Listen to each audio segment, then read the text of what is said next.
Alright, here's a picture of a gorilla. It does not have rabies.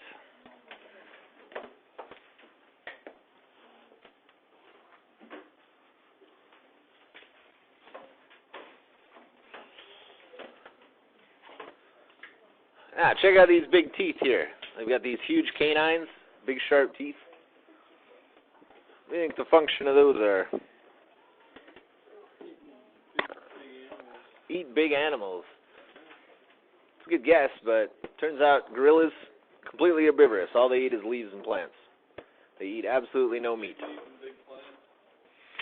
You don't need big sharp teeth to eat plants. So, for what? For scaring other things. In fact, the whole reason that gorillas have these big fangs is to scare other gorillas. It's part of a aggressive behavior or aggressive display. So when one gorilla, male gorilla, comes into another one's territory, they'll do a whole bunch of things as an aggressive display. They'll bare their teeth. They'll make loud noises. They'll thump their chest. They'll jump around, grab trees, and bang them together. So they'll do all these things to try to scare the other gorillas away. Just a moment.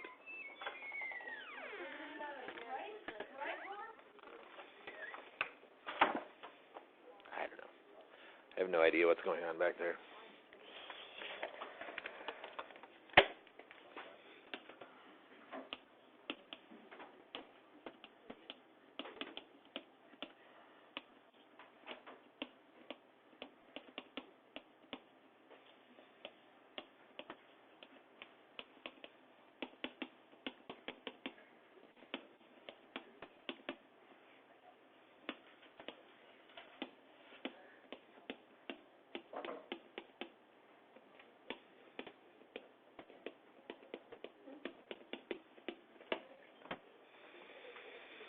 So aggression is used to intimidate a member of the same species.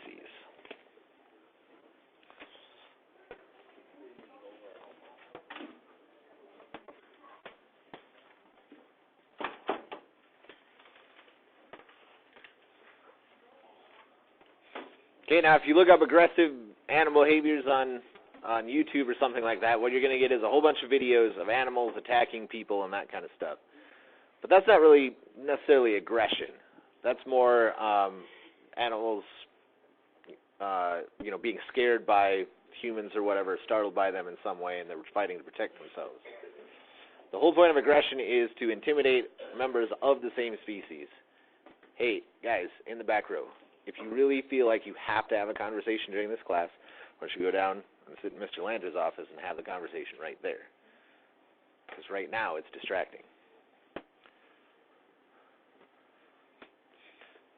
So, baring your teeth is an aggressive behavior.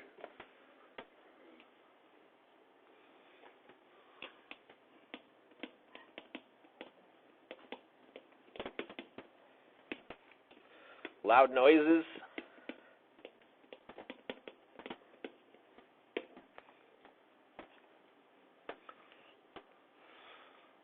A lot of times, an organism is going to do something to make itself look bigger.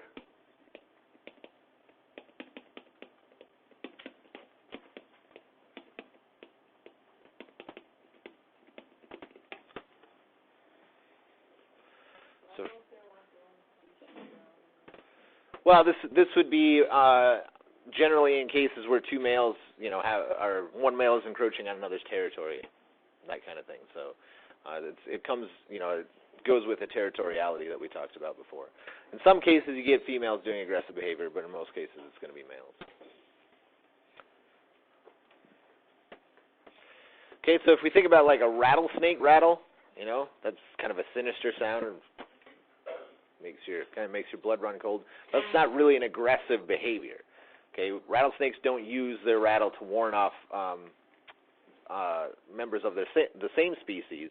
They use it to warn off things that could likely be predators to them. So that wouldn't count as aggression, as far as the actual definition goes.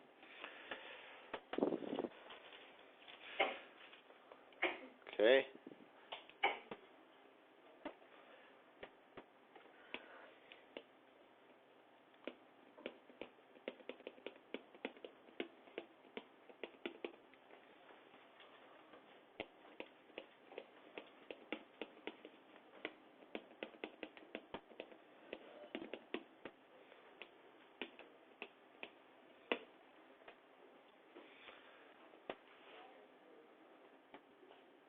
Now, the whole point of aggression is to actually keep yourself out of a real fight.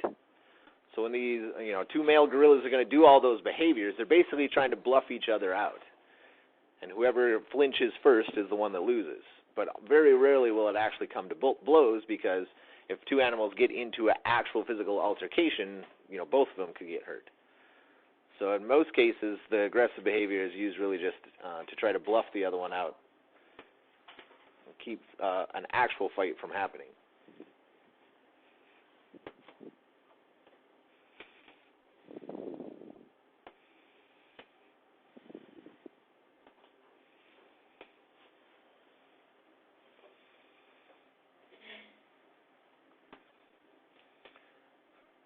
Okay, so gorillas are kind of interesting example of that, but we see it in all sorts of different species.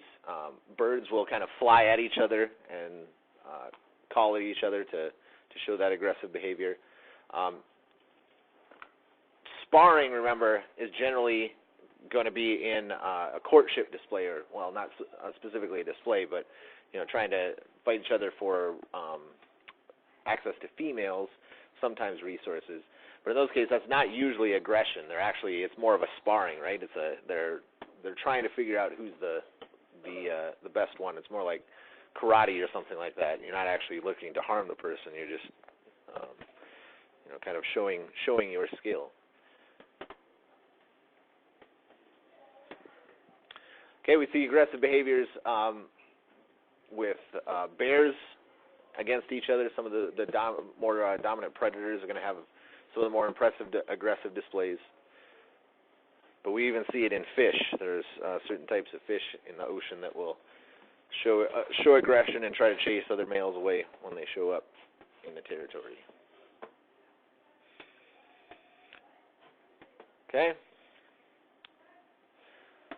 So this is one way to kind of figure out who's the dominant male on the block that's going to have access to the territories and that kind of stuff. But this tends to be in cases where you have single male territories.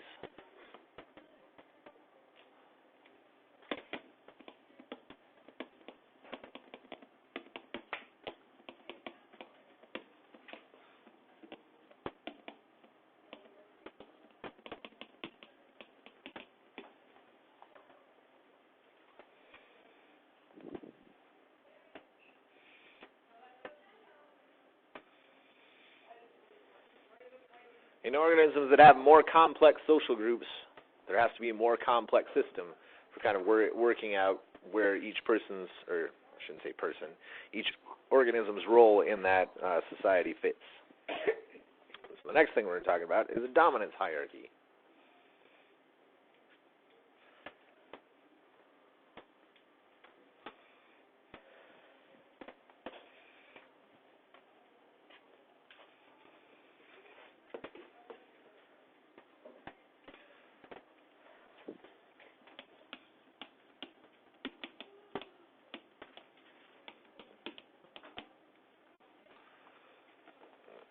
Sure I spell that right. I did not. It should be H-I-E.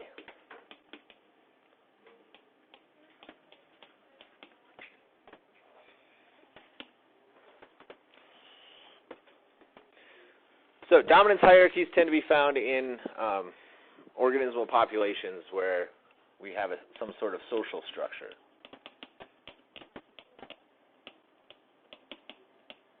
And that's basically, all that really means is that we have a bunch of organisms that live in a group.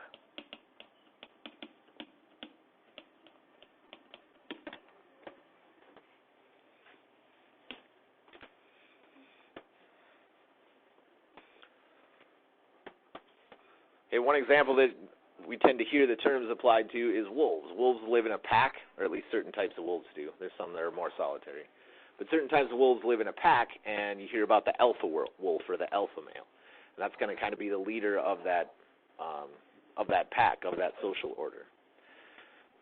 Okay? So generally, the oldest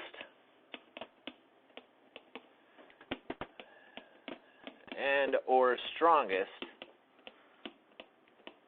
depending on how that social organization is set up, is going to be at the head of the group.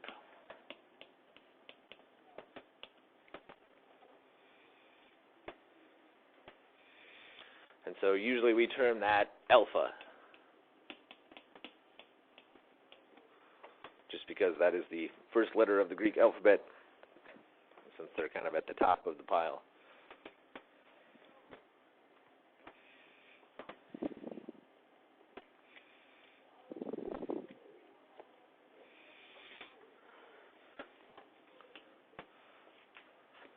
Okay. Other individuals will be subordinate to the alpha.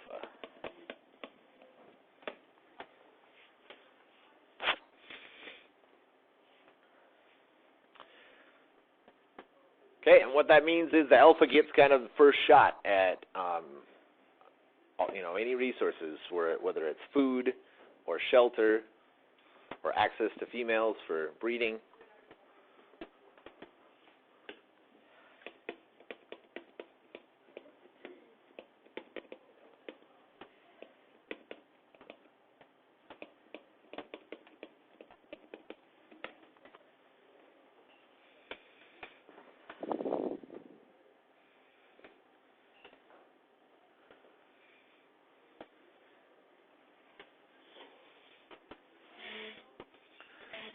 So if the pack makes a kill, the alpha will eat his fill first, and then the smaller subordinate males will get to eat, and the females in there as well.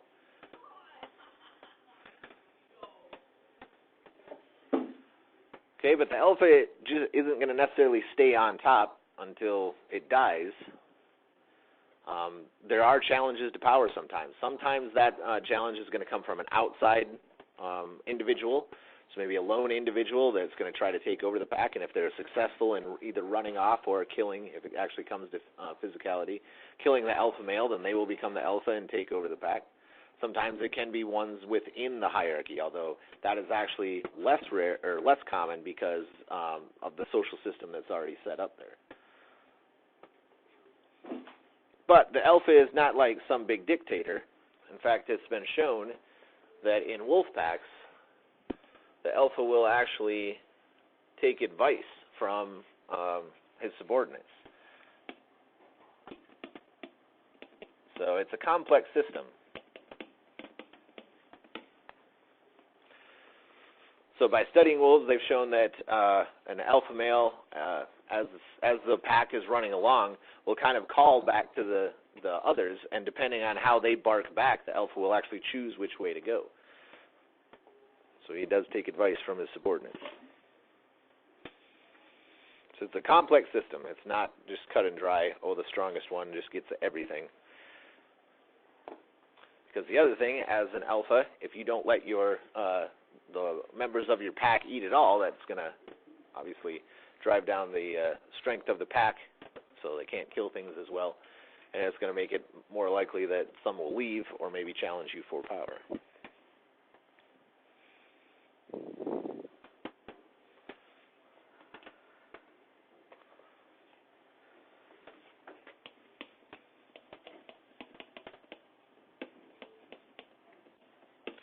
If you ever heard the term pecking order, that comes from the fact that chickens actually will set up a dominance hierarchy as well.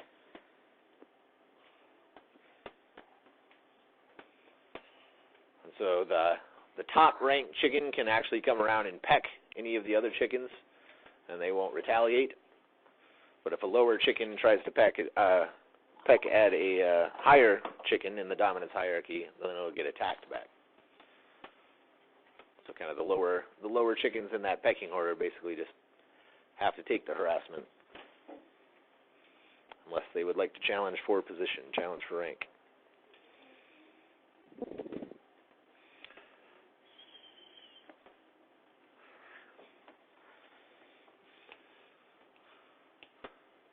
Okay, now this system actually kind of sets up a fairly organized way to distribute resources.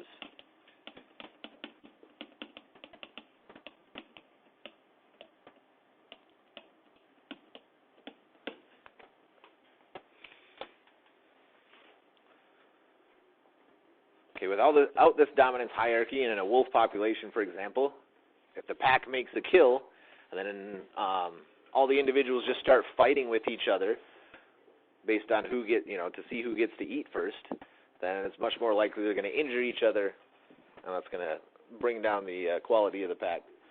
So having this dominance hierarchy means everybody just agrees alpha gets to eat first, and then we'll always, the subordinates will always get some. So it makes it less direct competition.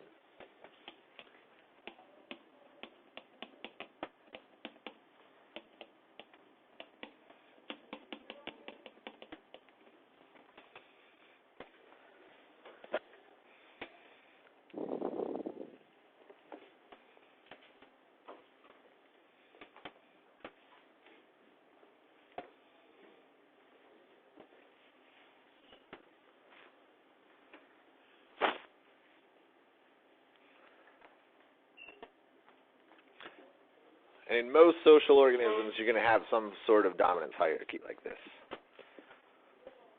There has to be some way to set up the system so that individuals kind of know their place, know how they're going to get their resources without having to fight about it every single time.